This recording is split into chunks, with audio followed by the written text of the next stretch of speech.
Oh man, great win. Really proud of our kids. I challenged them before the game, and obviously I didn't do a good job. Really challenged them at the half about our defense, and just a phenomenal effort defensively. And even the shots they made, the kid Foreman, man, he made some tough shots.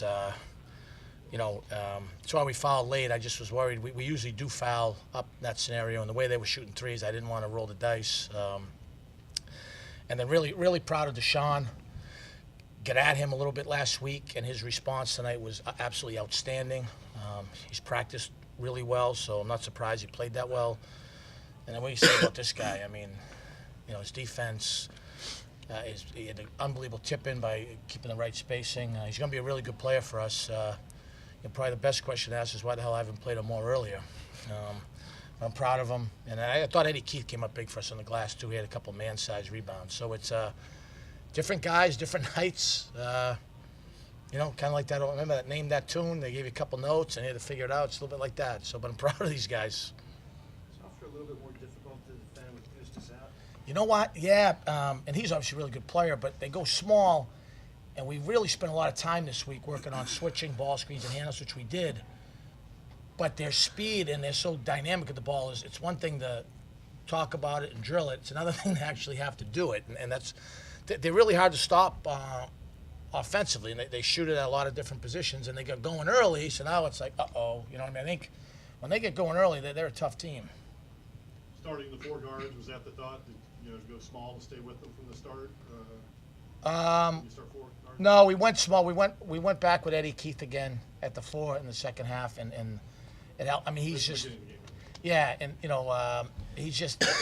he's really versatile for it. He can play 1, 2, 3, 4. It's a little bit like Dennis, 4, 5. You know what I mean? Those guys that can play multiple positions are key. Pat, the effort that Dennis gave you, really at the end of the first half, those last 3 minutes or so, how significant was that in terms of helping bring you guys back? Yeah, huge. And Dennis's teammates have great respect for him for how he's a good teammate, how hard he works, high character. He's a great student. So, it's just a matter of time. And eventually, when William and John move on, guys like him and Justin are going to be really, really good. We see it every day in practice. I tell John and William all the time, we're going to miss your bodies, but when we get rid of you guys, we'll finally be able to play some defense with Justin and Dennis. Tell them that all the time. So Dennis, talk about how you think you progressed during the year. I mean, where have you come the farthest in what aspect? Probably defense, on the defensive end, definitely. Whenever my number's called, I just go out there and do my thing, rebound on the glass, and defend. Do you feel you're getting more comfortable, like you're getting more minutes? Definitely. I mean, defensive end or both? Both, on defense and offense. I'm getting more comfortable. Sean, let's talk about transition. You guys outscored 10-0 in fast break points. Basically at halftime, I told the guys, once we get going on defense, that's where most of our points come from, transition.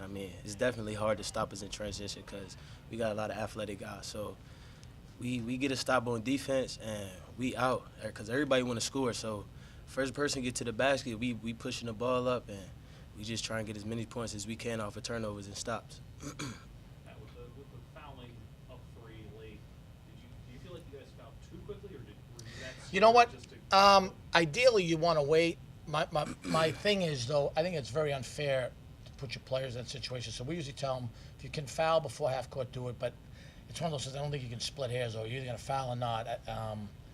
That's my one thing. I know it might end up being an extra possession. It's a great question, but it's one thing to say, make sure he gets 2 dribbles and then foul. But I think if you're either fouling or not, so we'll kind of live with it. I'll have to check the tape. I thought the guy shot the foul shot, went over the line too quick, but I think because Joe was blasting him about he thought the guy got fouled, that they're going to let that go. So we usually do a better job on free throw blockouts. We missed 2 big free throw blockouts, which was surprising and disconcerting for us.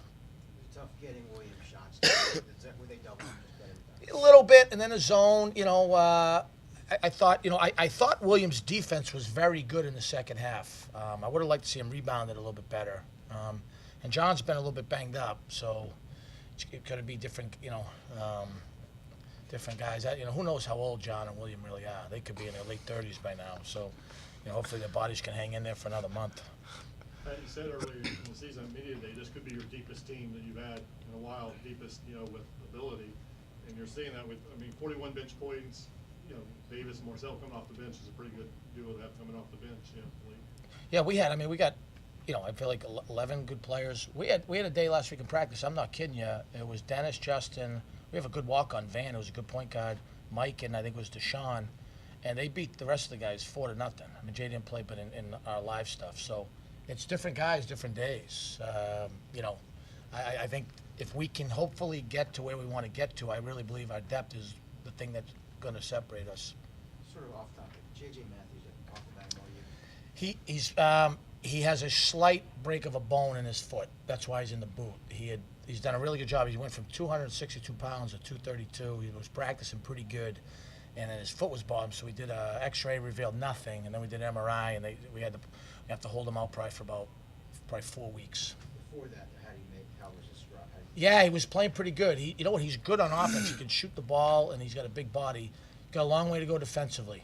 That'll be like most freshmen when they hit the floor. That'll be as Dennis talked, that'll be the biggest adjustment.